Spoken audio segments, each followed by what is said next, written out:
안녕하세요. 저는 이제 막 결혼을 앞둔 30대 여성입니다. 저는 결혼을 함으로써 새 삶을 살게 된 사람 중 하나인데요. 그 말은 결혼하기 전에 제 인생이 파란만장했다는 뜻이기도 합니다. 신랑 쪽과 문제가 생겨서라고 생각하시는 분들이 계실 수 있어요. 그러나 아쉽게도 제 문제는 시댁 쪽이 아닌 친정 쪽에 있네요. 결혼을 앞둔 여성들의 고민을 들어볼 때면 시댁으로부터 겪는 갈등이 주된 이유던데 나쁜 시댁을 만났다면 그 또한 공감이 되는 고민이라 생각합니다. 그러나 저는 말씀드렸다시피 시댁이 아니라 친정이에요. 태어나자마자 성장 과정을 함께한 가족한테서 받는 갈등은 제 평생을 좌지우지할 만큼 큰 문제거리지 않나 싶습니다. 제 인생이야말로 정말 드라마 같다고 얘기할 수 있지 않나 싶어요. 영화 속에서나 만들어낼 법한 시나리오라고 생각했던 일이 제게 실제로 일어났다는 겁니다. 지금부터 들려드릴 제 사연이 전부 거짓 같겠지만 놀랍게도 실화라는 걸 염두하면서 감상해 주시길 바랄게요. 저는 대학에 입학을 했을 당시에도 학교와 집이 가까웠기 때문에 독립을 하지 않았던 사람입니다. 독립의 필요성을 못 느끼기도 했어요. 그래서 저의 가족, 부모님과 친언니와 함께 한 집에 살았죠. 친언니는 저와 5살 차이였는데 남들이 자매라면 되게 많이 싸우겠다고 사이 안 좋지 않냐고 묻는데 맞습니다. 저희 집도 다른 자매들처럼 많이 다투는 사이였어요. 주로 친언니가 저한테 시비를 걸어오는 터라 저도 참지 않고 덤비는 쪽으로 늘 다툼이 발생했죠. 생각해보면 한 번도 친언니와 싸우지 않은 날이 없던 것 같아요. 제 머리가 최대한 기억하는 과거가 유치원 때인데 언뜻 생각하는 그때의 잔상도 저는 항상 친언니한테 늘 미움을 받는 동생이었거든요. 자라나면서 저도 머리가 커지니까 그 괴롭힘의 기억은 선명하리만큼 깊게 남았고 당시 저와 친언니는 걷잡을 수 없을 만큼 감정의 골이 깊어져 버렸죠. 어디서부터 어떻게 화해를 하고 풀어나가야 될지 생각조차 할 수 없는 관계였습니다. 그건 저희를 보는 부모님도 마찬가지였어요. 저 또한 친언니와 잘해보고 싶은 생각이 없었습니다. 한 번도 친언니와 좋았던 추억이 없기 때문이었는지도 모르겠네요. 지금 생각해도 친언니는 저에게 있어 제일 가는 영악한 사람일 뿐 그리움이나 아쉬움 따위 없습니다. 친언니는 항상 저를 이유 없이 때리고 욕을 했는데요. 한 번은 부모님이 그걸 크게 혼낸 적이 있었습니다. 아마 제 기억으로 초등학교 저학년 때였던 걸로 압니다. 그때 제가 들은 친언니의 말은 언니가 저를 왜 미워하는지 알게 된 충격적인 진실이었다고 할 수 있겠네요. 내가 동생 필요 없다고 했는데 엄마 아빠가 마음대로 낳았잖아. 나는 동생 싫다고. 지금이라도 내다 버리고 싶어. 나중에 우리가 크면 다은이만 좋아하고 나는 거들떠도 안 볼 거잖아. 그래서 지금도 나만 혼내고 있는 거 아니야? 그런 거 아니래도 엄마 아빠는 너랑 다은이 똑같이 좋아해. 근데 네가 자꾸 다은이 못 살게 구니까 엄마 아빠가 너를 혼내는 거야. 네가 언니로서 다은이를 잘 챙겨야지. 싫어. 내가 왜? 나는 다은이 평생 동생으로 인정 안 할 거야. 내 입장에선 다은이가 주어온 년이야. 앞으로 무슨 일이 생기든 나한테 다은이는 주어온 동생일 뿐이라고. 그날 친언니가 아빠한테 굉장히 많이 혼이 났는데요. 친언니의 모진 말은 저를 기죽게 만들기 충분했습니다. 그 이후로 부모님한테 혼날 때마다 친언니는 저를 찾아와서 보복했어요. 저 때문에 부모님이 자기를 미워한다고 매일 눈앞에서 사라지라는 말과 함께 꼭 같이 겸하는 욕이 바로 주어온 년이라는 거였습니다. 처음에는 그 말에 기가 죽어서 친언니한테 욕만 들으면 울기 바빴거든요. 그걸 부모님께 그대로 일러바쳐 친언니가 부모님한테 자꾸 혼나도록 만드는 게 저한테는 친언니를 대적할 수 있는 최선의 수단이었습니다. 그럼에도 친언니는 저한테 계속 그런 기분 나쁜 말을 하더라고요. 어쩔 때는 부모님한테서 용돈을 똑같이 받으면 친언니가 뒤에서 몰래 제 돈을 뺏기도 했습니다. 언니 나이가 많아지다 보니까 더는 부모님한테 일러 바치는 게 언니한테 위협이 되지 않더군요. 나날이 더 겁 없어지던 친언니는 부모님한테 악까지 지르면서 정말 무슨 짓이라도 벌일 사람처럼 무섭게 변해갔어요.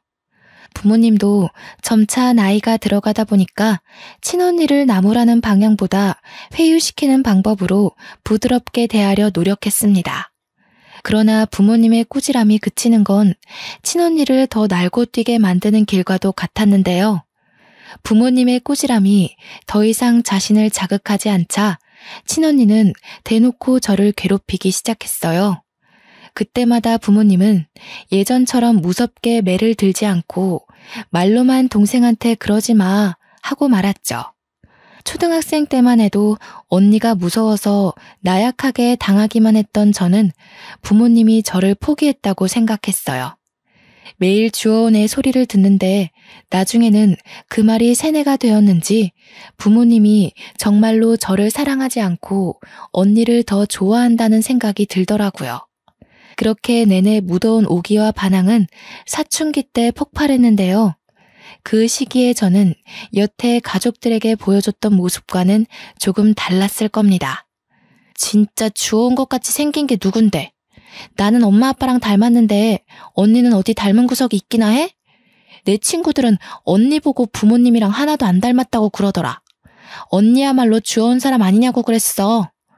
뭐라고? 미쳤어? 네가 뭔데 나한테 그런 말을 해? 넌 나한테 그럴 말할 자격 없어. 너 실수로 만들어진 애인 거 모르지? 주제도 모르고 어디서 까불어? 친언니 말로는 부모님이 친언니 하나만 키우고 아이를 안 가질 생각이었는데 실수로 제가 생기는 바람에 낳았다고 했어요. 당시 그 말에 진심으로 상처를 받았지만 어릴 때처럼 부모님한테 찾아가 따져 묻지 않았습니다. 부모님을 믿었다기보다는 친언니 말에 휘둘리지 않고 싶었던 마음이 더 컸던 것 같아요. 그래서 어쩌라는 식의 대꾸만 하면서 친언니에게 되레 언니한테 배웠던 것처럼 욕만 해댔네요. 그렇게 친언니와 저는 서로 고등학생과 대학생이 될 때까지도 대들며 대판 싸우기를 반복하는 삶을 살았습니다. 저희를 혼내다가 지친 부모님은 우리 둘을 보고 절대 붙어있지 말라고 크게 나무라며 용돈을 끊기도 했어요. 당시 용돈이 한참 필요한 나이였던 저희들은 그 때문에 집에서만큼은 다투지 않게 되었습니다.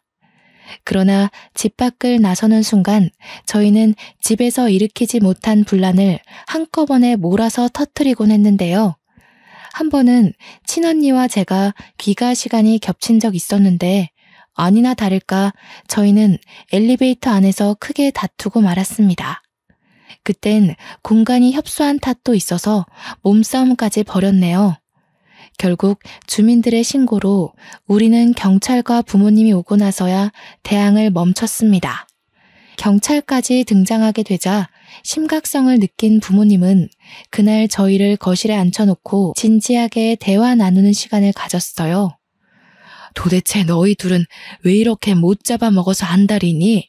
엄마 아빠가 하루하루 심장이 떨려서 살 수가 없어. 자매 다툼에 경찰까지 출동하는 게 말이야? 대체 어떻게 하면 안 싸울래? 너희들이 원하는 게 뭐야?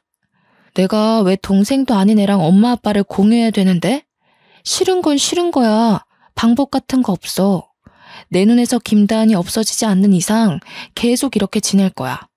난 이런 주워온 애랑 가족하기 싫거든. 담이야, 너 왜 자꾸 동생한테 그런 소리를 하는 거야?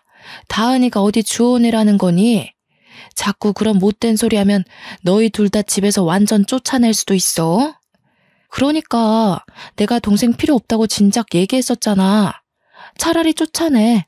그럼 김다운도 이 집에서 나가게 되는 거잖아. 난 절대 얘 동생으로 인정할 수 없으니까 엄마 아빠가 얘 버리든 내쫓든 뭐든 해. 김담이 입 안 다물어? 가족인데 싫고 좋고가 어딨어. 한 지붕 아래 살면서 서로 포용하고 보듬어줘야지. 엄마 아빠가 너한테 못해준 거 있어? 대체 왜 이렇게 못된 생각을 하는 거냐? 꼴도 보기 싫으니까 방에 들어가. 친언니가 저더러 주워내라고 소리치는 건 내내 한결같았는데 그런 소리를 할 때마다 부모님은 날이 갈수록 상상외로 격한 반응을 일으키더라고요. 친언니가 하는 다른 폭언에 대해선 아무 말도 없다가 꼭 주워내라는 말에서만 민감하게 반응하셨어요. 한 번은 아빠가 성인이 된 친언니를 방에 데려가 딱딱한 매로 훈육을 시킨 걸로 알고 있습니다. 언니가 저를 때렸을 때도 그런 훈육은 없었는데 명절 때 친척들 앞에서 언니가 저한테 또 주워내라고 욕하는 바람에 혼났던 걸로 기억해요. 그 이후로 친언니가 아빠한테 과하게 혼났는지 저는 언니와 말 한마디 안 섞는 사이로 변질이 되었습니다. 그렇게 친언니가 대학을 졸업하고 취업을 위해 독립을 한 후에야 저희 집안에 평화가 찾아왔죠. 그 당시 부모님은 제 마음을 많이 들여다봐 주셨어요. 솔직히 저는 매번 친언니만 훈육하고 친언니만 보듬어줘서 저한테는 관심이 없으신 줄 알았거든요. 그런데 친언니가 없으니까 저한테 무한한 사랑을 베풀어 주시더라고요. 담이 말은 신경 쓰지 말거라. 엄마 아빠가 너를 주워왔을 리 없잖니. 혹시라도 언니가 한 말을 내내 담아두고 있다면 엄마가 직접 확인시켜 줄 수도 있어. 엄마 아빠는 너랑 담이랑 정말 똑같이 사랑해. 누구 하나 덜해주고 잘해주고 그런 적 없어. 그런데 담이가 우리 다은이 태어나는 바람에 서운한 게 많았나 봐.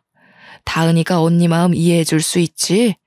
참, 혹시 담이가 우리 몰래 너한테 뭘 더 얘기한 건 없었니? 그냥 엄마 아빠는 언니를 더 좋아하고 나는 실수로 생긴 애라서 어쩔 수 없이 키우는 거라고 했어. 그래서 나는 엄마 아빠가 당연히 언니를 더 좋아하는 줄 알았는데. 어머나 세상에, 담이가 그런 말까지 했니? 아휴, 여보, 우리 첫째를 어쩌면 좋아. 담이가 왜 그렇게 심술을 부릴까? 우리가 담이한테 얼마나 많은 노력을 했는데. 친언니가 있을 때는 부모님의 심정이 어떤지 솔직히 생각해 볼 겨를조차 없었습니다. 그런데 친언니 없는 집안에서 부모님의 민낯은 그 어느 때보다 허약하고 언니에 대한 두려움을 가지고 있더라고요. 처음엔 친언니의 폭주족 같은 질주 본능이 무서워서 그렇게 친언니 걱정을 하는 건 줄 알았습니다. 저도 언니를 맞서 싸우고 대들긴 했지만 친언니가 무섭긴 했거든요. 그래서 부모님이 언니 걱정하는 걸 저는 그냥 시원찮게 넘겨버렸어요. 또 괜히 저까지 부모님께 걱정을 얹어주고 싶지 않아서 뭐든 더 혼자 해내려고 했었습니다. 그렇게 조용한 가정이 유지되던 어느 날 친언니는 명절 때도 잘 나타나지 않다가 결혼할 남자가 생겼을 때야 얼굴을 비췄는데요. 그때가 제가 대학을 졸업했을 때였어요. 친언니 상견례 때에 부모님이 저더러 오지 않는 게 좋겠다고 해서 저는 일부러 참석하지 않았습니다. 친언니와 고등학교 이후로 만난 적이 없어서 다툼은 따로 없었지만 남자를 데리고 오랜만에 나타난 언니가 저에겐 인사도 안 하는 걸 보고 아직도 나한테 남은 앙금이 그대로구나 싶어 저도 굳이 상견례에 따라가고 싶지 않더라고요. 친언니 결혼식에만 눈에 안 띄게 참석했고 언니한테 축하 인사도 안 하고 나왔습니다. 이후 저는 취업에 성공해서 친정을 나오게 되었는데요. 직장 가까운 곳으로 독립을 하기 시작했습니다. 부모님이 친언니가 독립할 때와 달리 저를 알뜰히 살뜰히 챙기는 모습이었어요. 이제 집에 자녀들이 다 빠지고 없으니 적적하셔서 나를 더 걱정하는 건가 싶은 생각만 들었습니다. 저는 부모님이 마음을 조금이나마 놓았으면 해서 독립하고도 하루에 한 번씩 꼭 인사 전화를 했습니다. 얼마나 좋아하시던지 제가 친구들과 논다고 깜빡 전화를 잊었을 때는 꼬박 문자가 와 있었어요. 당연히 제게 무슨 일이 생긴 줄 알고 넣는 걱정 어린 문자였죠.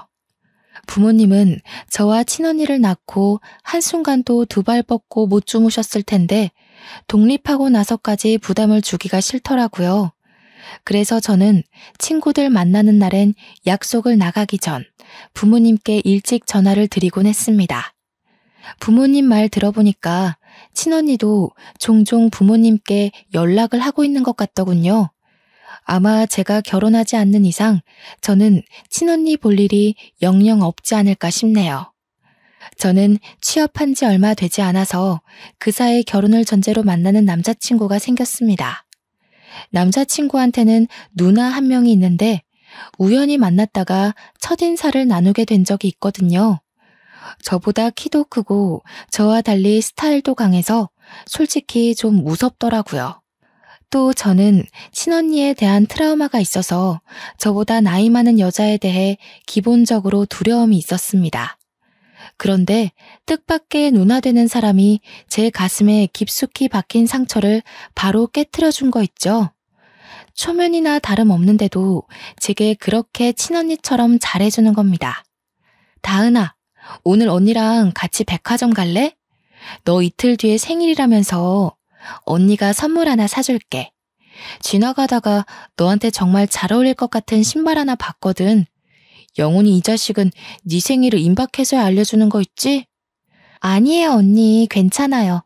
신경 안 써주셔도 돼요. 생일이 특별한 날도 아닌데요 뭘. 그러지 말고 제가 맛있는 거 사드릴게요. 제 생일이니까 제가 영훈 오빠랑 같이 밥 쏠게요. 생일이 왜 안 특별해? 그리고 나 7살 어린 동생한테 밥 얻어먹을 정도로 능력 없지 않다? 내가 여자 동생들 너무 좋아하거든. 근데 다은이는 유독 여리고 예뻐서 눈에 딱 들어오네. 너 부담스러울까봐 이것저것 다 사주고 싶은 거 어렵게 참는 중이니까 내일 퇴근하고 시간 비워놔. 제가 남자친구와 결혼을 전제로 만나는 중이라고 했잖아요. 그렇다면 남편 될 사람의 누나는 곧 제게 시누이가 될 사람이지 않습니까? 시누이면 소문으로만 듣길 우리 친언니 못지않게 성가신 존재라고만 알고 있었는데 의외로 예비 형님은 완전 다른 존재더라고요. 친언니한테도 못 받아본 마음을 형님한테 받으니까 제가 더 몸둘 바를 모르겠고 언니의 사랑은 어떻게 받는 건지 어색해 미치는 줄 알았습니다. 그럼에도 한편으론 굉장히 좋고 든든한 기분인 거 아니겠어요? 제 곁을 지켜주는 남편의 존재와는 완전 다르게 제 편이 생긴 느낌이었습니다. 저희 집이 그래도 좀 넉넉한 편이라서 제가 마냥 남편한테 받기만 하는 사람은 아니었는데요. 형님이 너무 많이 뭘 해주니까 저도 가만히 있기 그래서 한날은 형님 생일 때 명품 하나를 선물로 사줬습니다.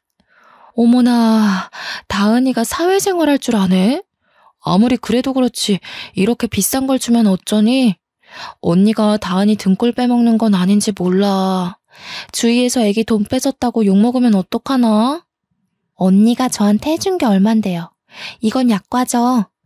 앞으로 가족이 될 사이기도 하니까 언니한테 주는 선물은 남자친구한테 주는 것보다 더 아쉽지 않아요. 내 동생이 여자친구 하나는 거물로 잡았네. 혹시라도 영훈이가 너 못살게 굴면 이 언니한테 말해. 언니가 다신 찍소리 못하게 바로 처단해줄게.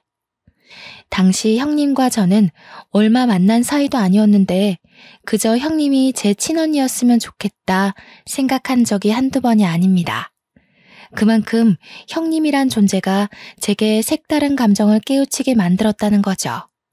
남편도 제게 하루빨리 결혼하자고 조르던 시기였고 저 또한 시댁의 분위기가 너무 마음에 들었기에 결혼을 늦출 필요는 없다고 생각했어요. 그래서 친언니가 결혼한 지 1년 반 만에 저도 결혼을 마음먹게 되었는데요. 제가 결심하고 부모님께 처음으로 알려야겠다고 준비하고 있던 그 시기에 뜻밖의 큰 고비가 찾아왔습니다. 친언니를 이렇게 빨리 다시 보게 될 줄은 몰랐는데 결혼식 때 보고 바로 다음 해에 만나게 된 셈이었어요. 그 이유가 바로 저희 부모님이 등산길에 미끄러져 사고를 당했다는 소식 때문이었습니다. 주말이었기 때문에 연락받은 저는 급하게 병원으로 향했어요. 제가 병원에 도착했을 땐 이미 언니와 형부가 와 있었고 부모님은 생을 마감한 뒤였습니다. 뭐예요? 형부, 우리 엄마 아빠 어떻게 된 거예요? 왜 엄마 아빠가 돌아가셔요? 제가 어제만 해도 통화를 했단 말이에요. 분명 어제까지 나한테 일하느라 고생했다고 주말에 반찬 챙겨서 온다고 그랬단 말이에요. 거짓말이죠. 거짓말이라고 해주세요. 미안해, 처제. 우리도 연락받고 놀라서 달려왔어. 다른 등산객이 발견하고 신고해줬대. 그래도 병원 올 때까지는 숨이 붙어 있었다는데 수술 과정에서 그만 돌아가셨어. 형부의 말을 듣는데 하나같이 믿을 수 없는 말만 하는 탓에 저는 주저앉아 오열을 했습니다. 그래도 사람이었던 건지 친언니도 눈물을 보이긴 했는데요. 그렇다고 저를 들여다봐주는 건 아니었고요. 형부가 정신 못 차리는 저를 대신 챙겨주었습니다. 장례식 때도 친언니와 저는 대화 한 번 나눈 적이 없었어요. 거의 형부랑 제 예비 남편을 통해서 필요한 말만 전하고 들었을 뿐이었어요. 그렇게 장례를 마무리하고 친정집에서 친언니와 형부를 나란히 마주하게 되었는데요. 그날 저는 친언니에게 아주 충격적인 말을 듣게 됩니다. 우리 부모님 재산이 왜 피 한 방울 안 섞인 너한테 가야 하는데? 이제 엄마 아빠 없으니까 알려주는 건데 너 우리 식구 아니야. 입양아야. 뭐라고? 뜬금없이 그게 무슨 말이야. 엄마 아빠는 그런 말 없었는데. 나더러 태어나줘서 고맙다고 생일 때도 꼭 그렇게 축하해줬어. 이젠 하다하다 그런 소리까지 지어내는 거야? 네가 세상에 태어나긴 했으니 축하는 해줘야 되지 않겠니? 그게 엄마 뱃속만 아니었을 뿐이지. 이제 알았으면 이 정도도 감지덕지하고 받아. 그리곤 다신 얼굴 마주하는 일 없도록 하자. 가족도 아니고 엄마 아빠도 없는데 얼굴 보는 거 더 이상 껄끄럽잖아? 친언니는 제게 어떤 종이 한 장과 돈봉투를 내던졌습니다. 두툼한 돈봉투보다 종이 한 장만이 제 눈을 의심케 했죠. 그건 다름 아닌 제 이름 앞으로 된 입양사실 확인서였습니다. 30여 년 가까이 이 사실을 모르고 있다가 부모님이 돌아가시고 나서 알게 된 저의 실체인 셈이었죠. 너무 충격이라서 그 확인서만 뚫어져라 보면서 아무 말도 못하고 있는데 친언니가 마지막 말로 제게 쐐기를 박더라고요. 엄마 아빠도 널 가여워해서 그만큼 키워놓은 거야. 근데 사람이라는 게 참 그렇다. 피 안 섞인 자식을 아무리 내 새끼라고 키웠다 해도 재산까진 물려주고 싶지 않은 게 부모의 진짜 진심이거든. 그래서 이미 나한테 상속하겠다고 위임장을 써놨더라고. 그러니까 내가 지금 너한테 준 돈은 온전히 내가 쓰는 선심이라는 거야. 감사하게 생각하고 네 돈 아닌 것에는 괜히 눈독 들이지 마. 그렇게 친언니는 그대로 집을 나가버렸습니다. 형부는 쭈뼛거리면서 일어나며 저한테 미안하다고 위로를 해줬는데 전혀 들리지 않았어요. 제가 입양하라는 사실이 그저 충격이라 아무런 행동도 취할 수가 없었죠. 그렇게 저는 며칠을 친정집에 고립되어 있었습니다. 남편도 형님도 그 누구의 연락도 받지 않고 울기만 했어요. 이미 하늘로 가버린 부모님께 원망하는 것 말고는 아무것도 할 수가 없어서 더없이 속앓이만 했네요. 엄마 아빠는 왜 그랬을까요? 왜 저한테 말해주지 않았을까요? 왜 내가 입양이 된 건지, 그럼 내가 버려진 아이라는 건지, 그렇다면 내 친모는 누구인지 저는 아무것도 알 수가 없었습니다. 나이가 30이나 되었다는 걸 잊어버리고서 다시 아이로 돌아간 것처럼 울었어요. 기진맥진으로 몇 주를 흘려보내고 친정집 빼고는 전 재산이 언니한테로 갔다고 문자만 받았습니다. 저한테 남은 거라곤 부모님과 살던 이 집과 친언니가 던져주고 간 5천만 원의 돈뭉치뿐이었죠. 그럼에도 그딴 돈 사정은 제 신경을 자극하는 거리가 못 되었습니다. 그보다 저를 여전히 휘어잡고 있던 문제는 거실에 덩그러니 놓여있는 입양사실 확인서였어요. 거기는 보육원 이름과 주소가 적혀 있었거든요. 제가 마음을 다잡고 집 밖을 나가게 만들어준 것이 바로 이것 때문이었습니다. 보육원의 존재를 찾기 위해 저는 집구석에만 박혀 있을 수가 없었어요. 그렇게 찾아간 보육원에선 아이들 소리가 가득했는데요.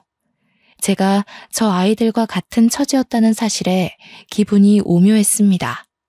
저는 단 한 번도 부모가 없다는 생각을 해본 적이 없는 사람이잖아요. 부모가 있는데 부모가 없는 애라고 하니까 도무지 받아들여지지 않는 거 있죠. 저는 저를 반겨주는 그곳 원장님을 만나서 들고 있던 확인서를 보여드렸습니다. 제가 여기서 입양되었다고 들었어요. 혹시 친모도 알 수 있을까요? 만나려는 게 아니라 어떤 분인지만 알고 싶어서요. 이런 곳이 처음이라서 이런 부탁을 하는 게 실례는 아닐까 걱정했지만 원장님은 흔쾌히 허락해 주셨습니다. 커피 한잔 하면서 잠시만 기다리고 있으라던 원장님은 컴퓨터 자리로 돌아가 기록을 확인했습니다. 종이와 화면을 번갈아 보면서 몇 번이나 고개를 기울였는데 저는 그 모습을 바라보기만 할 뿐 영문을 모르고 기다리기만 했죠. 금방이면 된다는 원장님은 근 10분간 혼자 고뇌를 하다가 찝찝한 표정으로 제게 돌아왔습니다. 김다은 씨라고 하셨죠? 실례지만 이게 본인 서류가 확실한가요? 어디 다른 종이와 헷갈려서 가져오신 건 아니고요? 아니요, 제 거 맞습니다. 부모님께서 가지고 계셨던 걸 들고 온 거예요.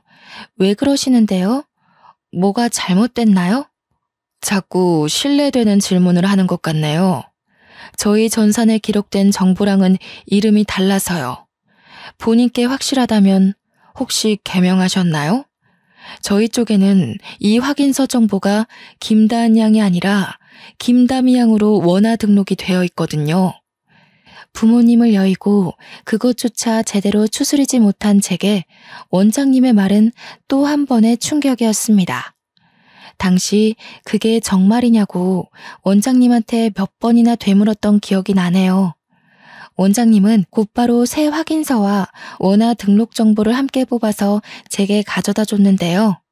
원화 등록 정보에 있는 어린아이의 사진은 제가 알고 있는 우리 친언니의 얼굴이었습니다. 온몸에 소름이 쫙 돋으면서 도대체 이게 어떻게 된 일인가 한참을 생각했어요.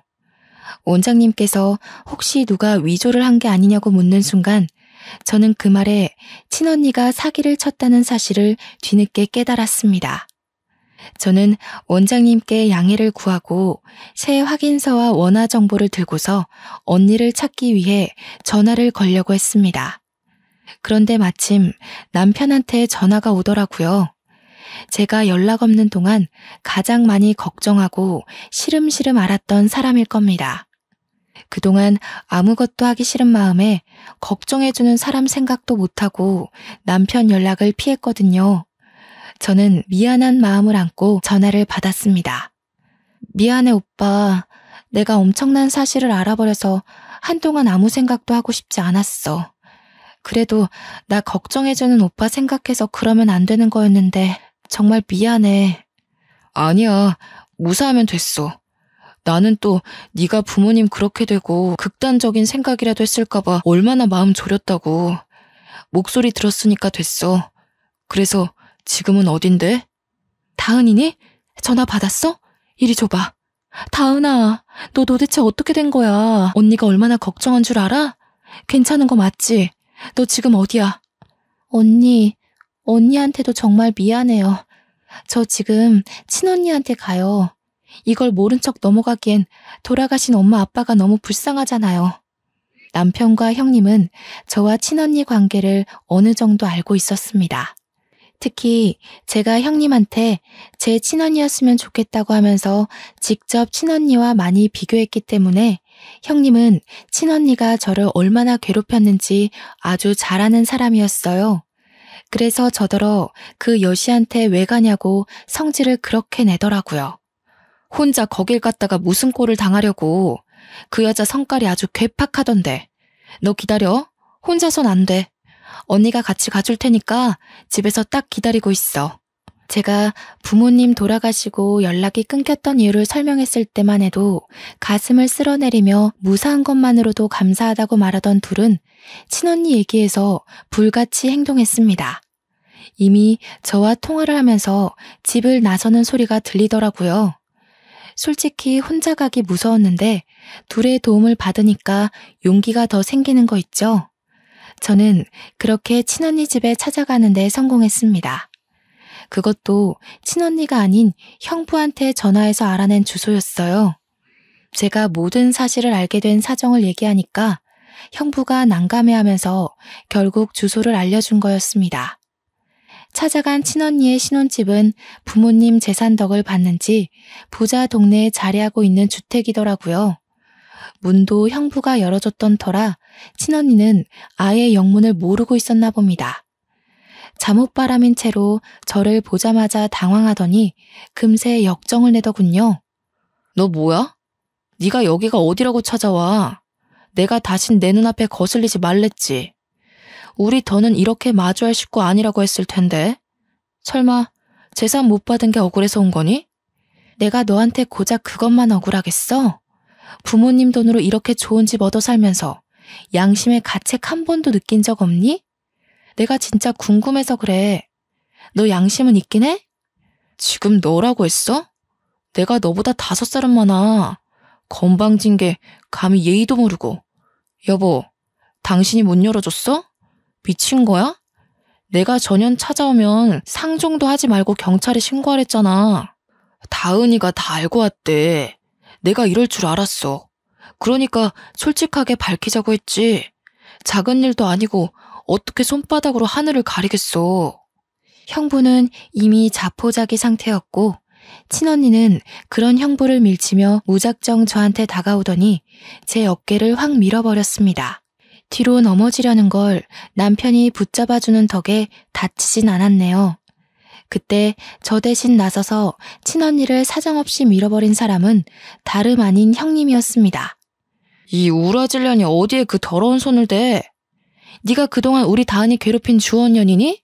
어쩜 생긴 것도 사돈 어른이랑 이렇게 딴판인지 몰라. 사돈 어른 사진만 봐도 우리 다은이가 아니라 너 같은 게 주원 자식이라는 거 세상 사람들이 다 알겠더라.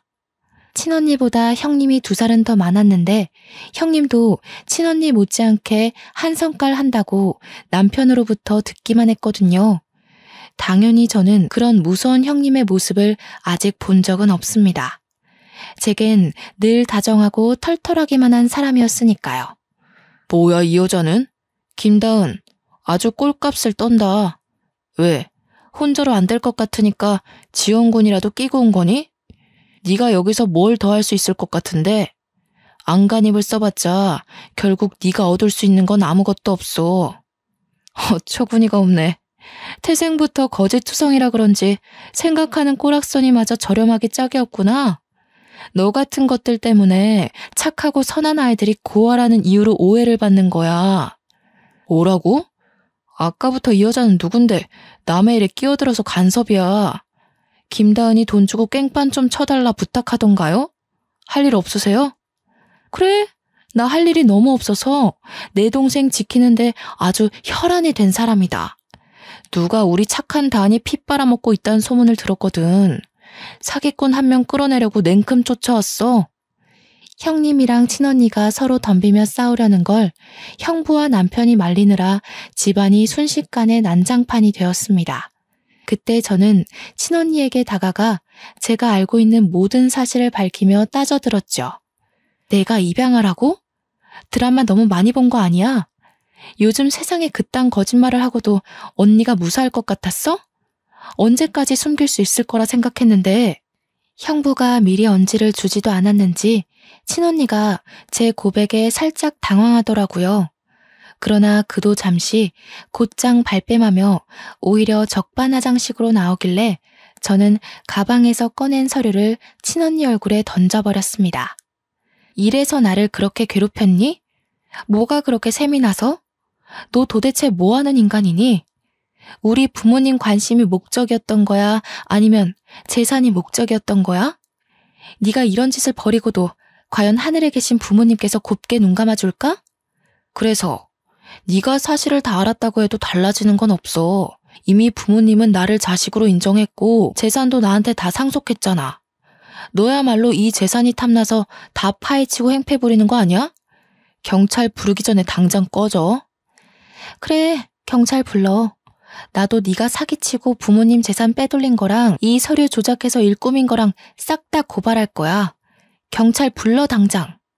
싸우더라도 매번 동생이라는 이유로 지기만 했던 제가 경찰을 직접 부르는 솔선수범을 보이자 친언니가 크게 멈칫하는 겁니다. 그리곤 바로 형부를 뿌리치고 저를 덮쳤어요. 그대로 제 머리채를 잡는 친언니를 떼어놓느라 온 사람들이 우리를 애워싸기도 했습니다. 한바탕 소동이 일어난 사이 신고가 들어갔던 경찰이 찾아왔고 저와 언니는 나란히 경찰서를 가게 되었죠. 다른 식구들도 자차를 몰고 금방 뒤따라왔습니다. 거기서 저와 언니가 각자의 사정을 다 고백했는데 끝까지 자기가 친자식이라 주장하는 친언니 때문에 당장 해결이 안 되지 뭡니까? 제가 확인서도 다 보여줬고 원장님한테 전화를 걸어 확인까지 시켜줬는데 친언니가 너무 강하게 고집을 피우다 보니까 경찰도 제 의견의 신빙성이 더 필요하다고 느꼈나 봅니다. 경찰이 한참 곤란해하고 있는 그때 지켜만 보던 형부가 자처하여 제 입장에 힘을 실어줬는데요.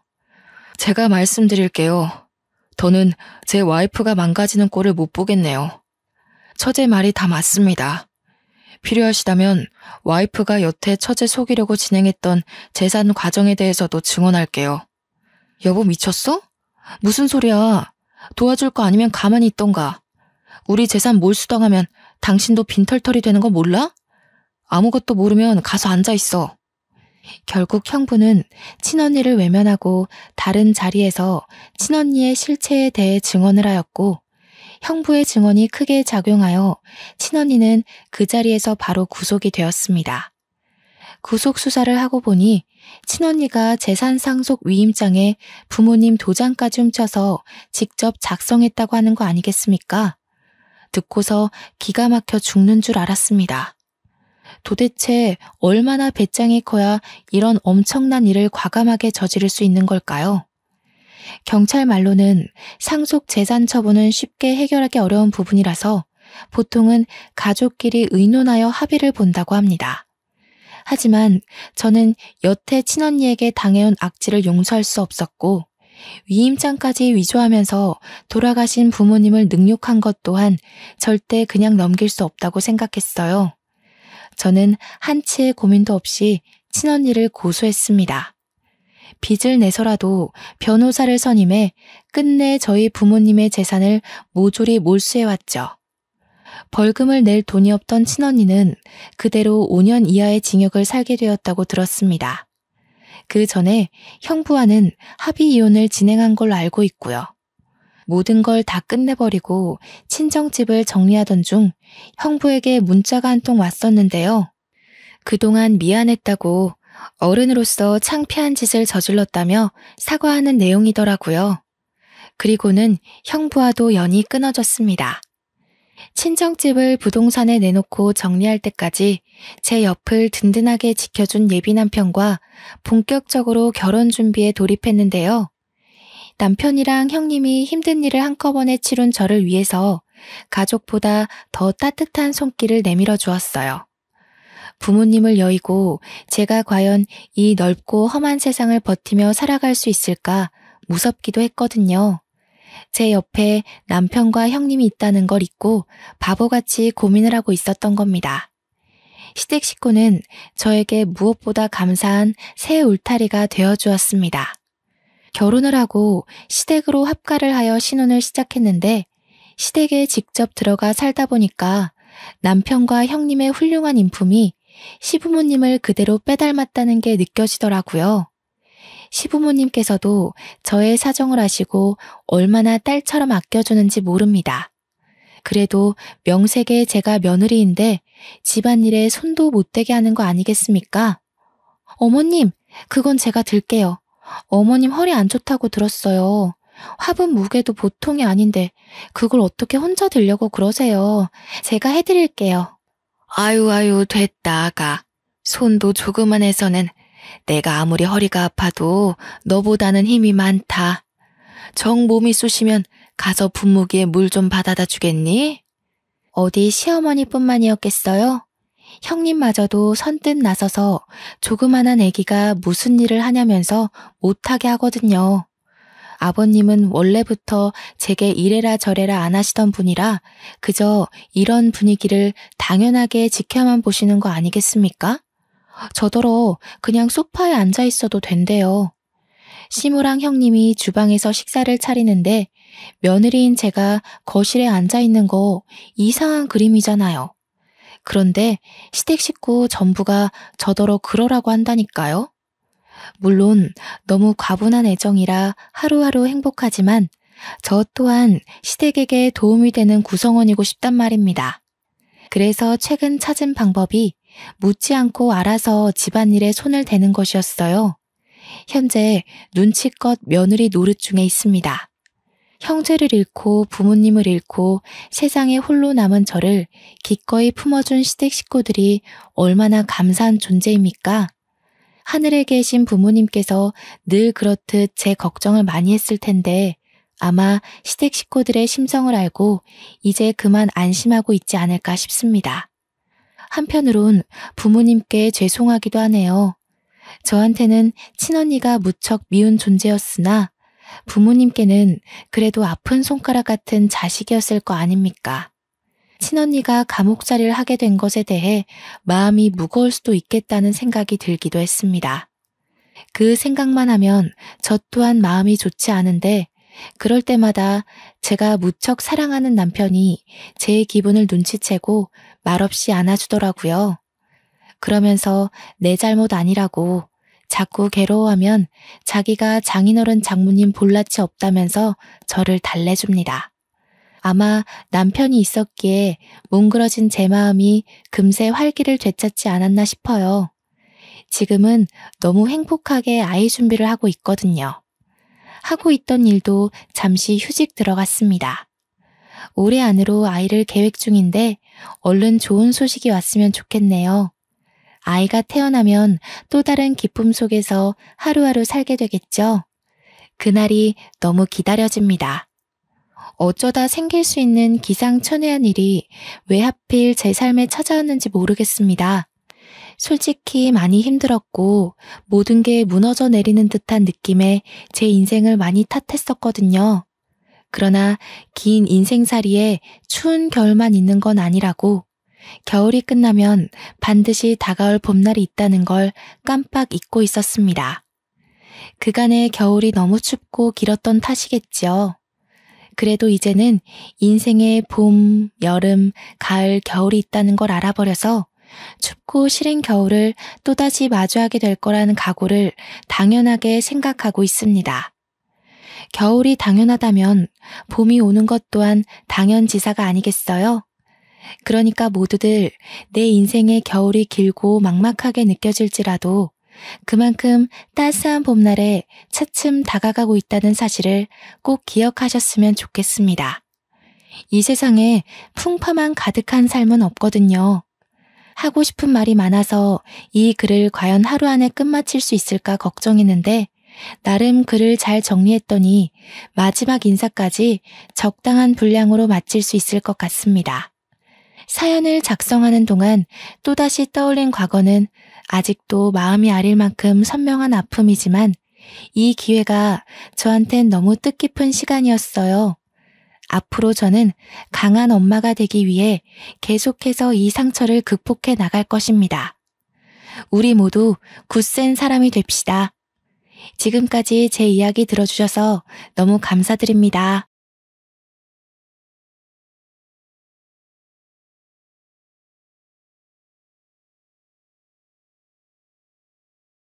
안녕하세요. 저는 30대 후반을 달려가는 여자입니다. 평소에 이런저런 다른 사람의 사는 이야기만 듣다가 이렇게 제 이야기를 시작하려고 하니 좀 쑥스럽네요. 요즘은 예전만치 씹사리가 없다고는 하지만 알게 모르게 아직도 며느리는 며느리다 하고 사는 집안들이 좀 있잖아요. 저도 마찬가지였답니다. 제가 겪었던 어이없었던 이야기들을 한번 풀어내볼까 합니다. 모쪼록 재미있게 들어주시면 고마울 것 같아요. 저희 집은 참으로 평범한 집안이었습니다. 오랜 세월 아버지께서는 한 회사에 몸담고 계셨고 어머니는 전업주부로 저를 알뜰살뜰 보살펴 주셨고요. 남들 다 가는 대학 재수해서 들어갔고요. 4년 동안 장학금 한번 받아보진 못했지만 그럭저럭 우수한 성적으로 졸업했죠.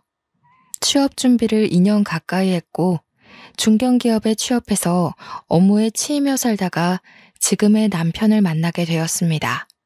사실 저는 비혼주의 사상을 가지고 있었던 터라 남편에게도 연애 시절부터 결혼은 하지 않겠다고 말을 했었습니다. 남편은 그때마다 괜찮다고 자기도 결혼할 준비가 안 되었으니 먼 미래 이야기는 하지 말자고 해주었어요. 그렇게 수개월을 만나다 보니 저도 마음이 슬슬 바뀌더라고요. 나이는 30대 중반을 넘어섰고 양가에서는 슬슬 결혼에 대한 압박이 들어오기 시작했죠.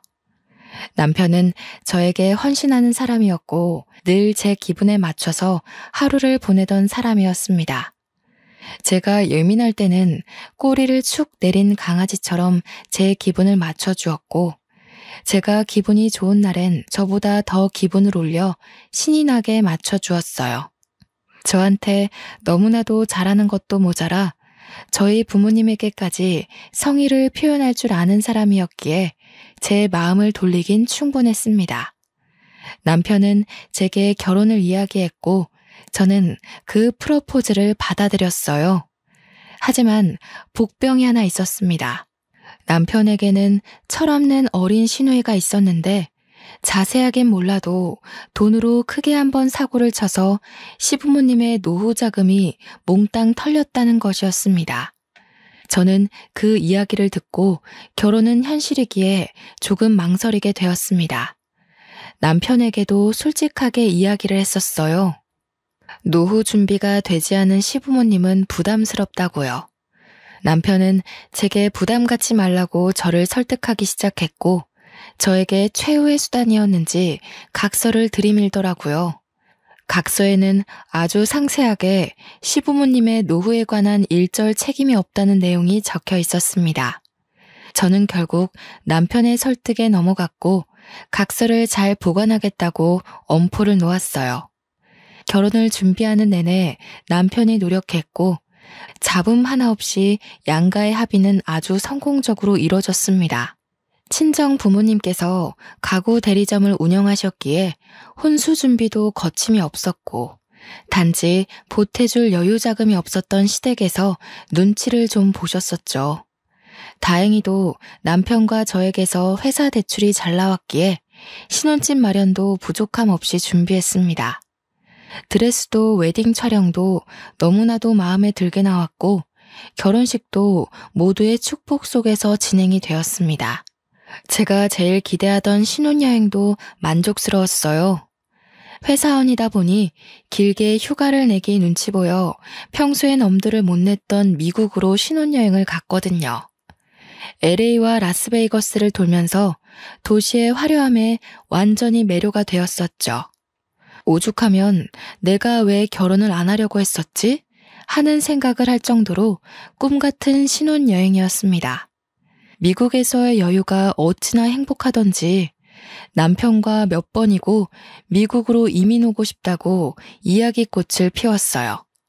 그렇게 꽤나 길었던 신혼여행을 마치고 친정집에서 하루 자고 시댁으로 이동하여 하루 자고 신혼집으로 가기로 했습니다. 친정집에 도착하니 부모님께서 상다리가 부러질 만큼 진수성찬으로 저녁을 차려주시더라고요. 비행을 마친 지 얼마 안 된 터라 피곤했지만 미국에서 사온 선물들을 드리고 신혼여행에서 보고 느낀 걸 이야기하고 하다 보니 시간이 꽤 흘렀어요. 친정 부모님께서는 저희가 피곤할까봐 이부자리도 봐주시고 푹 자고 시댁으로 가라며 배려를 해주셨습니다. 남편과 친정집에 몸을 뉘이니 감회가 새로웠죠. 그렇게 극진한 대접을 받고 시댁으로 인사를 드리러 갔습니다. 시부모님 드릴 선물과 시누이 선물까지 챙겨서 갔어요. 일부러 점심때가 지난 시간에 갔는데 늦은 점심을 드신 건지 설거지통에 설거지가 한가득이더군요. 시어머니께서 저를 쓱 한번 보시더니 말씀하셨습니다. 오늘이야 고생했다. 설거지는 좀 이따 해도 되니까 일단 인사부터 받자. 저는 그 말의 의중이 뭔지 한참 고민해야 했습니다. 저보고 설거지를 하라는 뜻인가 싶었거든요. 인사를 드리고 선물까지 모두 드리니 저에게 슬쩍 눈짓을 하시더라고요. 설거지를 저보고 하라는 소리였던 것이 맞았어요. 저는 우물쭈물하다가 그래 한 번쯤인데 뭐 어떤가 싶어서 그릇을 뽀득뽀득 닦았습니다. 별 수 있나요? 여기는 저희 부모님 집이 아닌 시자가 붙은 집이니까요. 저녁상도 옆에서 얼마나 눈치를 주던지 손님으로 간 자리라고 생각했는데 거의 몸종처럼 일했습니다. 진짜 하다하다 물 떠오라는 것까지도 절 시키더라고요. 어쩔 수 없다 생각하고 남편에게 눈치만 슬쩍 한 번씩 보내고는 식사 내내 쉬지 않고 왔다 갔다 했네요. 그러다가 시누이가 신혼여행은 재밌었냐고 물어보더라고요. 남편이랑 저랑 신나가지고 신혼여행 이야기를 했습니다. 미국이 진짜 크긴 크더라. 나도 미국 가보고 싶었는데 너무 부럽다. 얼마나 보고 즐길 게 많던지 잠자는 시간이 아까울 정도였어요. 오죽하면 너무 좋아서 이민 오고 싶다고 몇 번이나 말했는지 몰라요. 제가 장단을 맞추면서 이야기를 하자 갑자기 시어머니께서 저를 향해 숟가락을 던지시는 거예요. 물론 제가 맞거나 하진 않았지만 정말 하마터면 머리에 숟가락을 맞을 뻔했어요. 남편도 놀라고 시누이도 놀라고 저도 놀라서 바짝 얼어붙었습니다. 시아버지가 킁킁 헛기침을 몇 번 하시자 시어머니께서 저를 흘깃 째려보시더니 입을 여셨어요. 어디 나가서 살 생각을 하고 그래? 미국 이민이라니 절대로 안 된다. 아니, 제가 무슨 당장 이민 가겠다고 말한 것도 아니고 이민 갈 예정이라고 말한 것도 아닌데 그냥 미국이라는 나라가 너무 재미있고 좋아서 이민 가고 싶을 정도였다고 하고 비유를 한 거였잖아요. 그런데 무슨 제가 당장이라도 짐 싸서 떠나겠다고 한 사람 취급하면서 막 뭐라고 하시는 거예요. 너무 당황스럽고 속상하고 그래서 눈물이 찔끔 나왔습니다. 제 눈시울이 붉어지자 남편이 시어머니를 향해서 이민 가겠다고 한 것도 아니고 가고 싶을 정도였다 하고 말한 건데 뭘 그리 역정을 내느냐고 한 소리를 했어요. 분위기가 이상해지자 시아버지께서 나름 중재를 한답시고 시어머니를 말리셨습니다. 남편이 제 편을 든 게 도리어 속이 상했는지 갑자기 눈물을 줄줄 흘리시는 게 아니겠어요? 억울한 사람은 저였는데 너무 황당했죠. 그러자 신우가 옆에서 갑자기 얄밉게 시어머니 편을 드는 거예요. 새언니가 오해할 만한 이야기를 했네. 언니가 사과해. 너는 낄 때 안 낄 때 구별 좀 하고 말해. 이민 가겠다고 한 것도 아니고 그 정도로 좋았다고 이야기한 건데 뭘 오해야.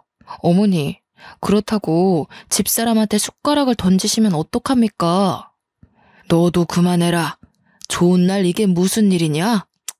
시아버지도 제가 잘못했다는 눈빛으로 바라보시는데 진짜 시자 붙은 사람들은 죄다 믿을 게 못 되는구나 싶었습니다. 시아버지께서 밥이나 다시 먹자고 숟가락을 드시자 시어머니께서는 저를 빤히 바라보셨습니다. 왜 그러시나 싶어서 숟가락을 들려고 하는데 시누이가 저한테 눈치도 없냐면서 쿡쿡 찌르더라고요. 시어머니 숟가락을 가지고 오라는 뜻이었어요. 저는 정말 일어나기 싫었지만 초장부터 기를 죽이려는 심산인가 싶어 장단에 맞춰드리려고 일어나서 숟가락을 가져다 드렸습니다. 그제서야 말없이 밥을 드시더라고요. 가족들끼리 두런두런 둘러앉아 과일을 먹으며 이야기하는 동안 저는 허리 통증을 참아가며 설거지를 했습니다. 요리를 하시면서 이것저것 얼마나 꺼내 쓰신 건지 오후에 설거지를 했는데도 불구하고 설거지통이 가득 찰 정도로 그릇들이 쌓여 있더라고요. 지들끼리 하하호호 신난 꼴을 보니 비혼주의를 고집했어야 했는데 하는 생각이 들었습니다. 중간중간 남편이 와서 도와주려고 할 때마다 시어머니께서 부르고 시누이가 부르고 일부러 저에게 일을 시키고 싶어서 암달난 사람들처럼 굴었어요. 예, 자고 갈 거지? 네, 오늘 자고 내일 가려고요. 제 말에 시어머니께서 이불을 꺼내오셨어요. 오랜 시간 장롱에 처박혀 있었던 건지 쿰쿰한 냄새가 나긴 했지만 피곤함이 몰려와서 빨리 눕고 싶었습니다. 남편이 원래 쓰던 방에서 자려고 거실에 놓인 이불들을 들고 들어가려고 했는데 때마침 나온 시어머니께서 제 손을 탁 잡으시더라고요. 예, 오늘은 나랑 거실에서 자자. 네? 거실에서요? 저는 그이랑 방에서 자야죠. 네가 또 언제 와서 자겠니? 오늘 밤에는 나랑 이야기도 좀 하고 그러면서 거실에서 자자. 저는 솔직히 시어머니 행동이 정말 이해가 가지 않았습니다. 신혼부부가 같이 자야지 무슨 시어머니랑 거실에서. 게다가 새댁에다가 이제 막 집안 식구가 된 사람이 어떻게 거실에서 대자로 뻗어 잘 수 있겠어요? 저는 극구 거부를 했습니다. 하필이면 남편이 씻으러 간 사이에 말씀을 하시니 더욱 곤란했어요. 거실에 보일러도 꺼두신 건지 저녁 먹을 때만 해도 바닥이 따뜻했던 것 같은데 냉골이 따로 없더라고요. 저를 골탕 먹이고 싶어서 일부러 그러시나 하는 생각만 가득했습니다. 남편이 씻고 나올 때까지 시어머니와 약간의 실랑이가 벌어졌어요. 어머님, 제가 추위를 많이 타서 거실에서 자는 건 다음에 해요. 오늘은 그냥 그이랑 방에서 잘게요. 예, 네가 또 언제 온다고 그래? 너는 내가 우습니? 내가 거실에서 같이 이야기 좀 하다 자자는데 내가 널 잡아먹기라도 해? 왜 피하고 그러니? 아니 엄마, 이건 또 무슨 소리야?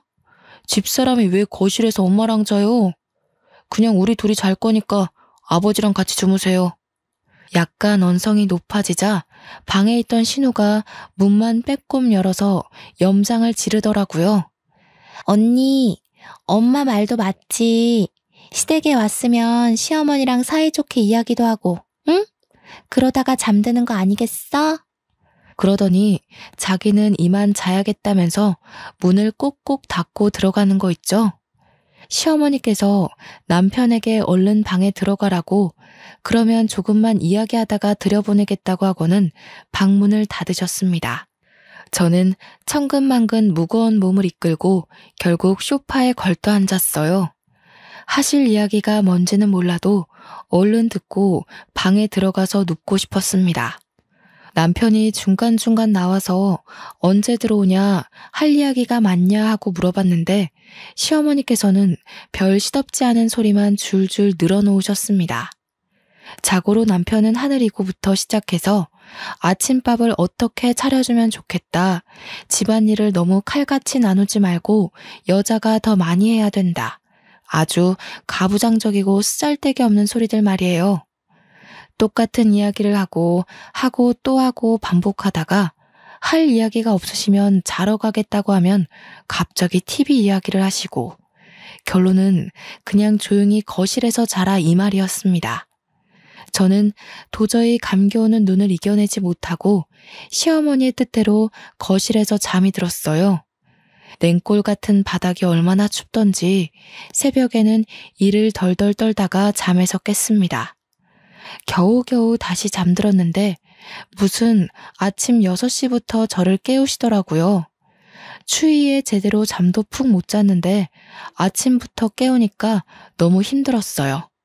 당연히 깨운 이유는 아침상을 차리자는 이야기를 하시려고 한 것이었습니다. 곰곰이 생각해보면 방에서 자면 남편이 같이 깰 것 같으니까 일부러 거실에서 재운 느낌이었습니다. 저는 정말 시어머니의 작태에 질리고 말았습니다. 결혼한 지 2주일밖에 안 됐는데 벌써 말이죠. 결국 졸면서 아침상을 차렸고 컨디션이 좋지 않아서 그런지 콧물이 줄줄 흐르더라고요. 피곤함까지 더해져서 감기 기운이 겹친 것 같았어요. 재채기를 연신해 대며 코를 킁 풀고 있자 아침을 드시러 나온 시아버지께서 혀를 끌끌 차시더라고요. 그렇게 몸이 약해서야 무슨 살림이나 제대로 하고 애는 똑바로 낳겠어? 꾹 참아왔던 스트레스가 한 번에 터지는 듯한 기분이었습니다. 저는 대꾸도 하지 않고 조용히 식사를 차리고 정리하고 인사만 대충 드리고는 남편과 함께 신혼집으로 돌아왔어요. 집에 오는 내내 제가 말도 없이 가만히 있으니 남편이 저에게 미안하다고 계속해서 사과를 하더라고요.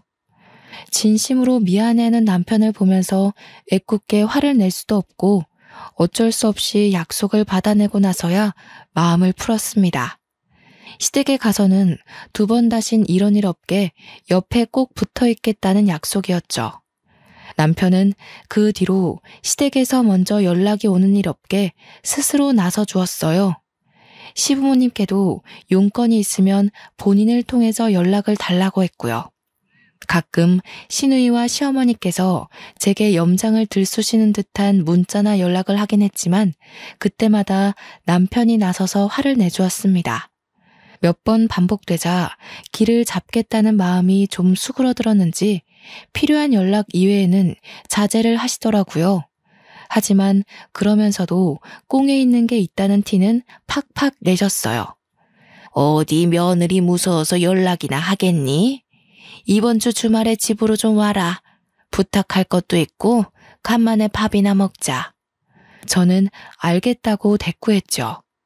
처음에는 매주 주말마다 밥 먹자고 하시는 거 남편이 데이트도 해야 되고 신혼인데 방해하지 말라고 딱 잘라 말한 덕분에 한 달에 한 번 볼까 말까 했거든요. 저도 나름 시집 온 건데 언제까지 등지고 살 순 없으니 천천히 마음을 열기로 약속했고요. 그래서 주말에 보자고 하시는데 거절할 수 없었어요. 남편에게 미리 말을 해두셨는지 주말에 시댁을 가자고 하길래 이미 연락을 받았다고 말했습니다. 빈손으로 가는 것도 좀 그래서 한우 고기를 사들고 시댁을 방문하니 저보다 한우를 더 반기시더라고요. 그런데 웃기게도 빈말이라도 같이 구워 먹자고 하실 수 있는데 나중에 잘 구워 먹겠다고 하시고는 냉동실에 쏙 넣으시더라고요. 사람 먹는 걸로 치사하게 구는 거 아니랬는데 이렇게 친정 부모님과 다를 수 있나 싶었습니다. 애초에 기대도 안 했던 부분이라 그냥 그러세요 하고 말았어요. 저녁을 다 먹고 대충 정리하고 가야겠다 싶었는데 시어머니께서 저보고 정리하지 말고 거실에 오라고 하시더라고요. 웬일인가 싶었는데 그제서야 부탁할 게 있다던 그 본론을 꺼내셨습니다. 사돈 어른이 가구 좀 하신댔지? 네, 삼성동에서 꽤 크게 하셔요. 수입 가구도 있고 국내 업체랑도 계약하셔서 운영 중이시고요. 언니, 내 방 가구들이 너무 낡아서 새로 바꾸려고 하거든요? 언니네 친정 부모님네 가서 가구 좀 보고 바꾸려고 하는데. 아, 그러면 미리 말씀드려 놓을게요. 이만 가보라는 말에 저는 정리 덜 된 설거지통을 보면서 의아하게 시댁을 나왔습니다. 그리고 한 일주일쯤 지났을 무렵 시어머니께서 가구를 보러 가겠다고 하셨어요. 저도 일을 하고 있었기 때문에 편하게 보시라고 말씀을 드리고는 친정 부모님께도 연락을 드렸습니다. 시어머니와 시누이가 가구를 보러 갈 테니 적당한 가격에 좋은 가구 좀 보여드리라고요. 그런데 제가 시댁을 너무 몰랐던 거죠. 제대로 된 상식이 없는 사람이라는 걸 말이에요. 그날 친정 부모님께서 저에게 시누이가 비싸도 엄청 비싼 수입 가구들을 골라갔다고 말씀을 해주셨어요. 할인해도 비싼데 사돈댁이라 어쩔 수 없이 맞이는커녕 손해보면서 가구 보냈다고요. 너무 무리하신 거 아니에요? 적당히 보여드리지. 사돈 처녀 보는 안목이 장난 아니더라. 고르고 고른 게 죄다 수입산 가구일 줄 누가 알았겠니? 그래도 이렇게 한번 가격 좋게 잘해드리면 우리 딸 예쁘게 봐주시겠지. 저는 어머니께 감사드린다고 이야기를 전하고는 남편에게도 오늘 친정 부모님 가게에서 시누이가 가구를 골랐다는 이야기를 전했어요. 그렇게 저는 일이 다 끝난 줄 알았죠. 그런데 사건은 지금부터 시작이었습니다. 시누이가 방 사진을 보내주고 가구가 너무 예쁘다면서 칭찬을 하더라고요. 괜히 뿌듯한 마음에 부모님께도 감사 인사를 다시 한번 전했는데 어머니께서 저에게 전화를 주셨어요. 응, 엄마, 무슨 일 있어요? 아니, 그게, 아휴, 이걸 어떻게 설명을 해야 할지. 아니, 사돈어른이 분명 계좌로 돈을 보내주시겠다고 했는데 열흘이 지나고 가구도 다 배송됐는데 아직까지 깜깜무소식이라서. 잔금을 안 주셨어요? 한 푼도 입금 안 하셨더라. 내가 직접 연락드리는 게 괜히 기분 나쁘실까봐. 이걸 어쩌지? 저는 어머니와 전화통화를 마치자마자 시어머니께 전화를 드렸습니다. 분명 무슨 착오가 있겠지 싶어서 처음에는 나긋나긋하게 안부를 묻고 본론을 말씀드렸어요. 어머님, 저희 친정어머니께서 아직 가구 대금이 입금이 안 되었다고 하셔서요. 그게 무슨 말이니? 당연히 사돈어른께서 해주시는 거 아니야? 네? 그게 무슨 말씀이세요? 어머니께서 대금은 나중에 치르겠다고 하시고 물건 받아서 가셨다면서요. 저희 부모님 운영하시지만 수입상 가구는 다 판매 대금 정산이 되어야 해서. 예. 우리가 남도 아니고 사돈인데 그것도 선물로 못 해주신다니? 가족끼리 그렇게 정없이 구는 거 아니다. 아니, 너도 그래. 중간에 알아서 잘 말씀드렸어야지 나한테 전화해서 돈을 달라고 하니? 그러더니 주절주절 돈 못 준다는 이야기를 늘어놓고는 피곤하다고 전화를 끊으셨어요. 저보다 늦게 퇴근해서 돌아온 남편이 심상치 않은 제 표정을 보고는 무슨 일인지 물어보았고 저는 있는 그대로 솔직하게 말했습니다. 남편이 시어머니께 바로 전화를 걸었지만 받지 않으셨고 신우도 짠 듯이 전화기가 꺼져 있었습니다. 남편과 함께 늦은 시간이었지만 친정집으로 가서 죄송하다고 말씀을 드리고 남편이 대신 대금을 처리하기로 했습니다. 저라고 안 답답했겠어요? 그 얄미운 시누이가 뭐가 이쁘다고 비싼 가구를 저희 돈으로 선물을 해주나요? 남편이 계속해서 죄송하다 하는데 제 귀에 들리지도 않더라고요. 그래도 그 몰상식한 집구석에 유일하게 상식 있는 사람이 남편이라 그런지 일은 척척 처리했습니다. 판매 대금을 그동안 모아두었던 용돈을 탈탈 털어서 보내더라고요. 다음날 제 눈치만 보던 남편이 시댁에 갔다 오겠다고 하더니 씩씩거리면서 집에 오더라고요. 무슨 일 있었나 싶어서 물어보고 싶었지만 남편 속도 말이 아닐 것 같아서 그냥 관뒀습니다. 하지만 제가 관심을 끄는 것과는 별개로 시누이가 계속 저한테 전화를 하기에 어쩔 수 없이 전화를 받았어요. 제가 여보세요 하기도 전에 시누이가 소리를 꽥 지르더라고요. 언니, 그걸 곳에 오빠한테 가서 일렀어? 무슨 말을 하는 거예요, 다짜고짜? 왜 모른 척해? 어제 오빠가 집에 와서 다 뒤집어 놓고 갔어. 아니, 나한테 그깟 가구 하나 선물로 못 해주신대? 그걸 다 갖다 일러? 언니네 친정도 너무하네. 신우, 그게 다 얼마짜리인 줄 알고 이러는 거예요? 오빠한테 미안하다고 고맙다고 해도 모자랄 판에 저한테 뭐가 어쩌고 어째요? 와, 언니 무섭네. 지금 내가 우스워서 이런 식으로 말하는 거지? 우스워서가 아니라 그렇잖아요. 남의 집 사업장 가서 물건을 훔쳤으면 예, 우리가 언제 훔쳤다고 그러니? 너 말 정말 거지같이 하는구나. 사돈어른이 당연히 시댁에 잘 보이려고 내 딸 잘 봐주십사 하고 선물로 주시는 줄 알았지. 어머님, 그게 다 얼마짜린데 그런 소리를 하세요. 서랍장 같은 거 하나였으면 몰라도 침대에 책상에 장롱에 바꿀 수 있는 가구들 다 들고 가셨으면서 당연히 대금을 치러야죠. 그깟 거 얼마나 한다고 이렇게 치사하게 구니? 정말 시댁을 무시하는 것도 가지가지지. 제가 인상을 팍팍 쓰면서 통화를 하고 언성이 높아지자 남편이 보다 못해서 제 전화기를 확 빼앗았습니다.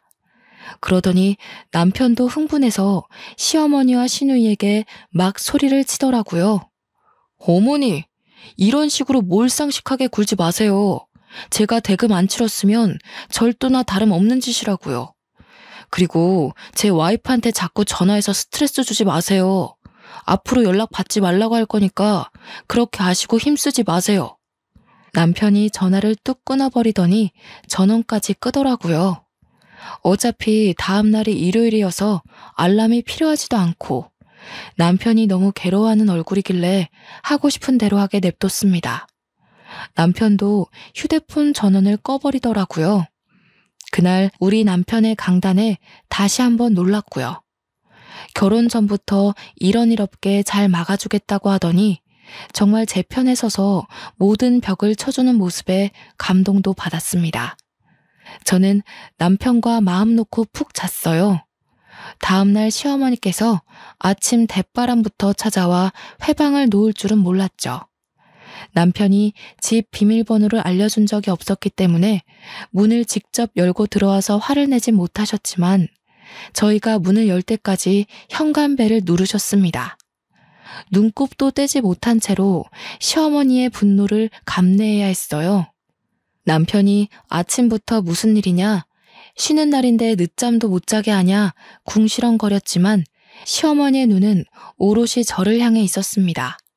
냉수 한 잔을 시원하게 들이키시고는 저희 보고 거실에 앉아서 이야기 좀 하자고 하셨습니다.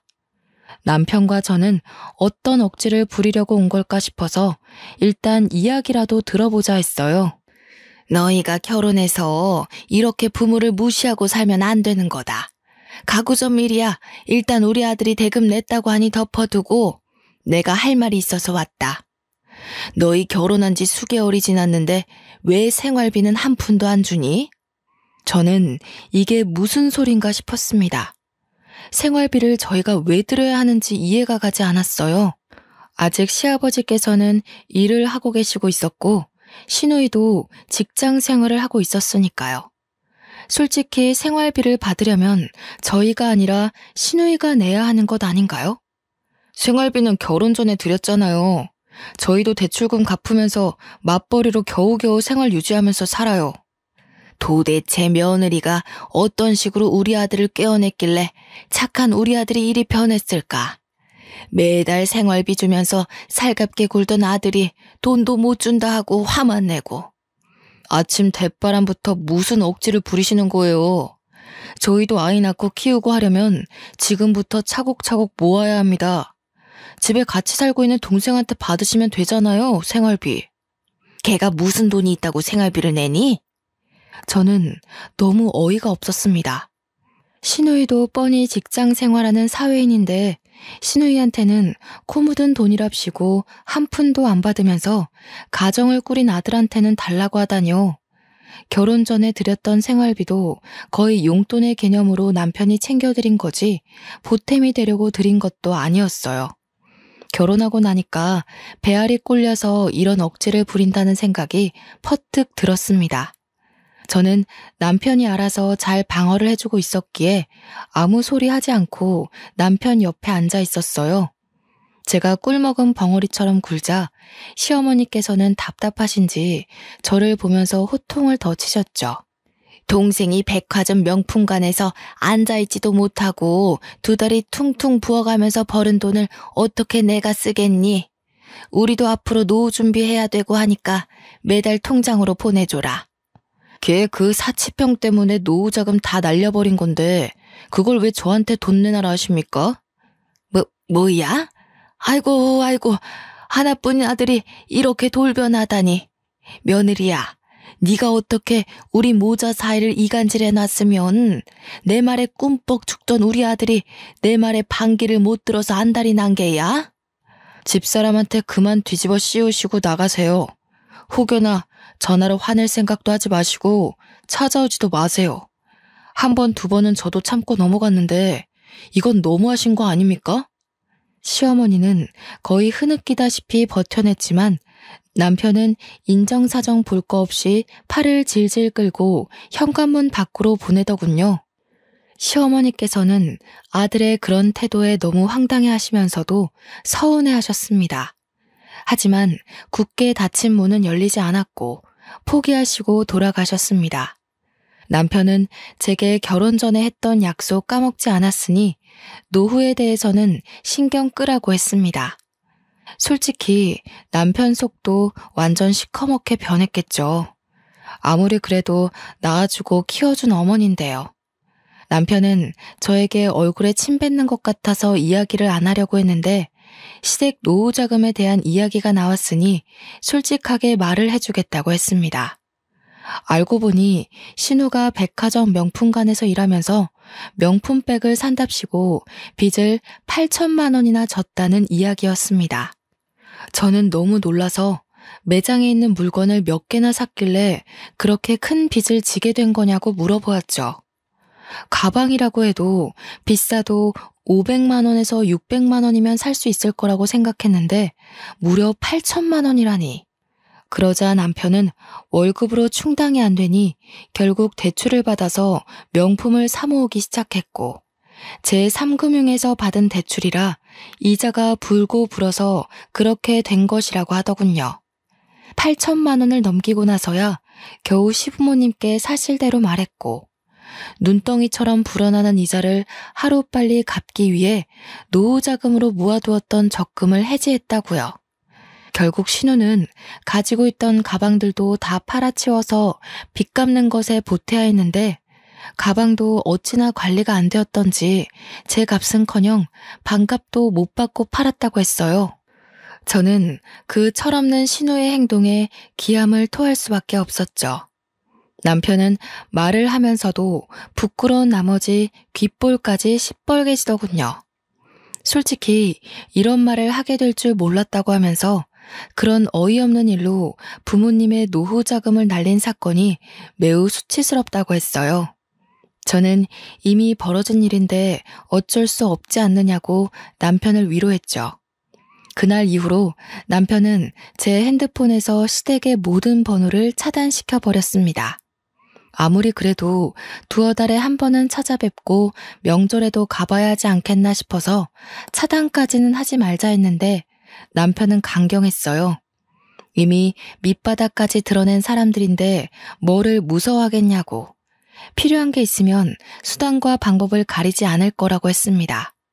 차단이 된 이후부터 시부모님은 남편에게밖에 연락을 할 수 없게 되었고 은연중에 제 눈치까지 보시더라고요. 그렇게 또 5개월쯤 흘렀을 때였어요.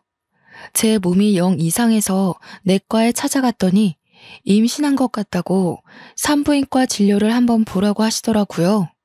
저는 두근거리는 마음을 주체할 수가 없었습니다. 휴대폰에 저장해둔 생리 날짜를 확인하는데 예정일보다 열흘이나 늦어지고 있었어요. 약간 속이 울렁거리면서 미열도 있고 귤같이 신기에 당기는 걸 보면 정말 임신이 맞는 건가 싶었죠. 한달음에 산부인과에 달려가 피검사를 하고 초음파를 보니 정말 작은 점 같은 태아가 제 뱃속에 자리를 잡고 있었습니다. 축하드려요, 사모님. 임신 6주 차입니다. 다음 주에는 심장 소리 들려드릴게요. 남편분과 같이 오세요. 나가서 산모 수첩도 받으시고요. 저는 집으로 돌아와 운동을 하러 나간 남편을 기다렸습니다.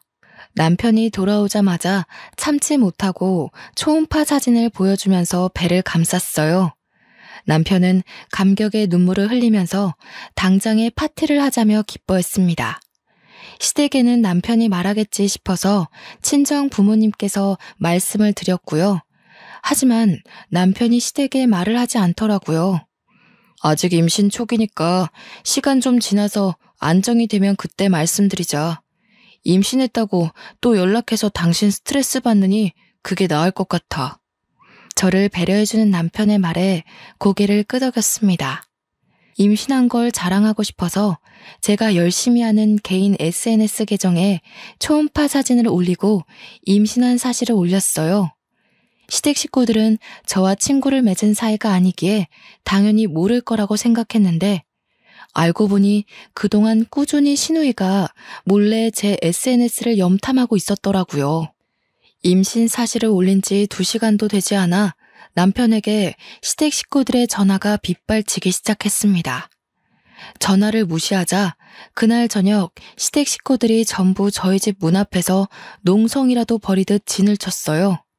제가 결국 남편에게 문을 열어주자고 했고 철옹성 같은 대문이 열리자 시댁 식구들은 전부 집 안에 들어와 자리를 차지했습니다.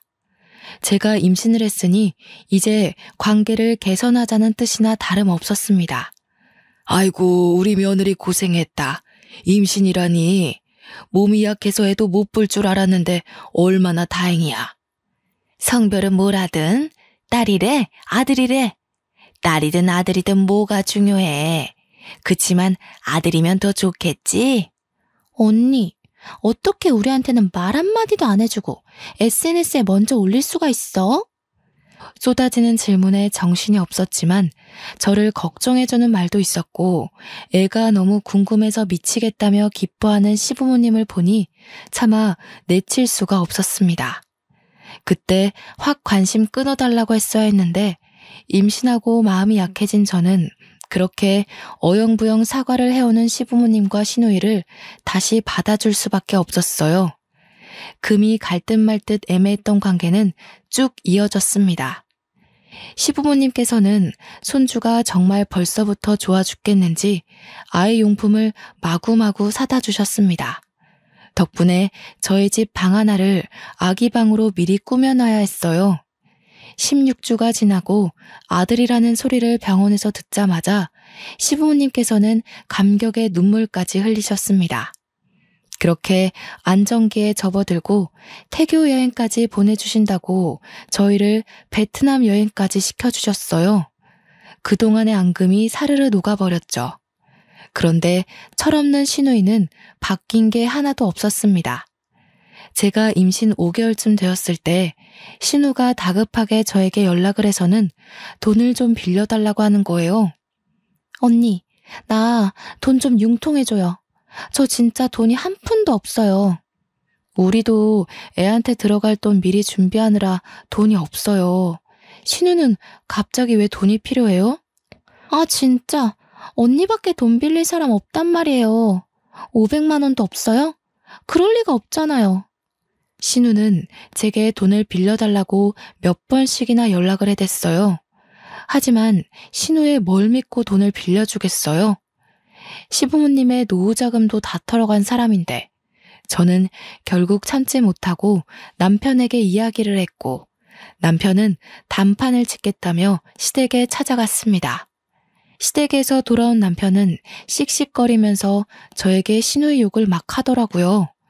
아니, 그 미친 기집애가 채팅 어플로 만난 이름도 가짜인 남자한테 빠져가지고 돈을 줬다지 뭐야? 신우이가 로맨스 스캠인지 뭔지 뉴스에서 난리치는 그거에 당한 거야? 무슨 병원비가 급하고 자기 죽는다고 해서 2천만 원이나 빚을 내서 보내줬대. 한 번 사채를 써봤으니 2번은 쉬웠나 봐.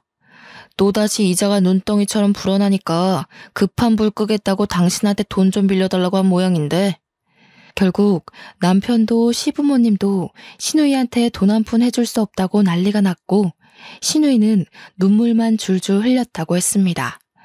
저는 속이 꽉 막힌 듯 답답해졌어요. 그렇게 어떻게든 해결되겠지 안일하게 생각했던 저에게 폭탄이 떨어졌습니다. 며칠 뒤 시누이가 집에서 쫓겨났다면서 짐을 싸들고 저희 집에 온 거예요. 그 사이에 살이라도 빠진 건지 얼굴에 피곤함이 묻어나는 시누이를 차마 쫓아내지 못했습니다. 시누이는 옷방에서 지내겠다며 거기에 짐을 슬며시 풀더라고요. 남편이 퇴근하고 돌아와서는 노발대발 당장 나가라고 했지만 아이를 가져서인지 저는 시누이를 매몰차게 쫓아내지 못하겠더라고요. 시부모님 화가 가라앉을 때까지 며칠만 지내게 해달라고 사정사정하는데 제가 그러라고 했습니다. 정말 딱 5일째 되는 날 신우이가 아주 홀가분하다는 얼굴로 저에게 나가보겠다고 하더군요. 시부모님께서 연락을 했나 싶었지만 뭔가 찜찜할 만큼 홀가분한 얼굴이었어요. 저는 서둘러 옷방을 정리하며 확인해봤는데 아니 글쎄 제가 친정 부모님께 결혼 전에 받은 유일하게 비싼 명품백이랑 금 몇 돈이 사라지고 없더라고요. 너무 황당하고 열이 받아서 신우이에게 바로 전화를 했는데 전화도 받지 않았습니다. 아주 작정하고 가져간 것 같았어요. 혹시라도 제가 착각을 한 건가 싶어서 몇 번이고 다시 찾아봤지만 명품백과 금이 사라져 있었습니다. 다음날 저는 시어머니에게 연락을 드렸습니다. 그런데 시어머니께서 정말 살갑게 제 전화를 받으시는 거예요. 예, 너무 고맙다. 네가 우리의 빚 갚아줬다는 이야기 들었어. 정신 차리고 살겠다면서 아침에 출근하는데 내가 어찌나 우리 며느리한테 고맙던지. 신우이가 제 물건을 팔아서 자기 빚을 갚은 거였습니다. 저는 남편에게 전화를 걸었고 퇴근 후에 집으로 오지 말고 시댁으로 오라고 말을 했어요. 더 이상 신우이의 만행을 참을 수 없었거든요. 남편과 제가 시댁에 가자 시부모님은 은근 당황하신 눈치였습니다. 제가 입을 꾹 다물고 비장한 오로라를 풍기자 제게 말도 걸지 않으시더군요.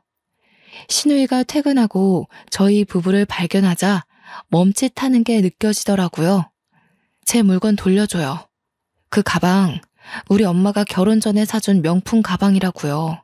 거기다가 결혼 예물로 받은 금까지 가져간 게 말이나 돼요? 언니, 나한테 이런 식으로 굴면 안 될 텐데요. 내가 언니네 옷방에서 뭘 찾은 줄 알아요?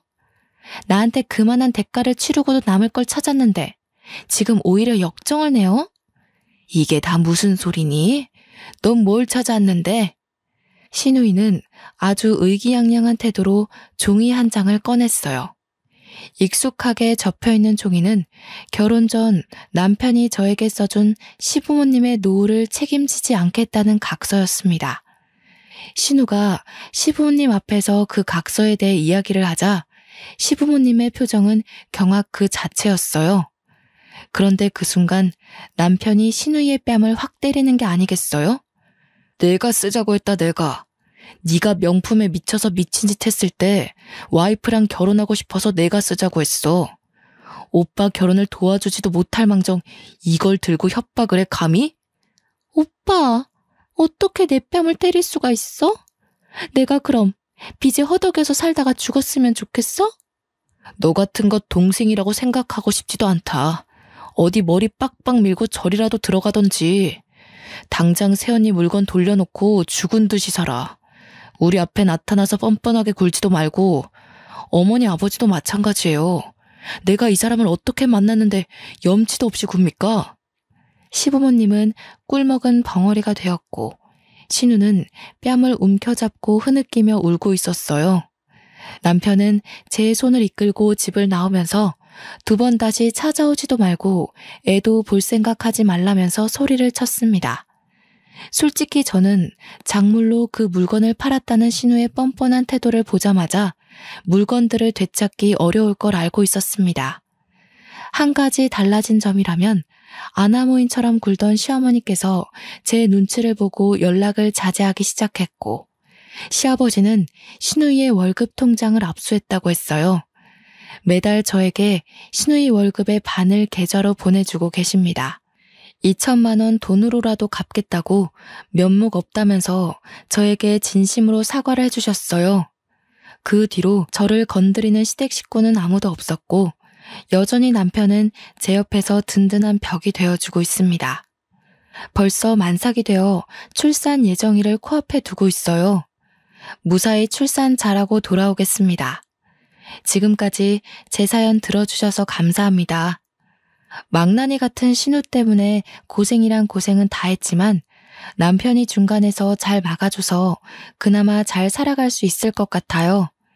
이 사연을 보는 남성분들, 제 남편처럼 꼭 자신의 옆에 있는 평생의 반려자를 잘 챙겨주셨으면 합니다.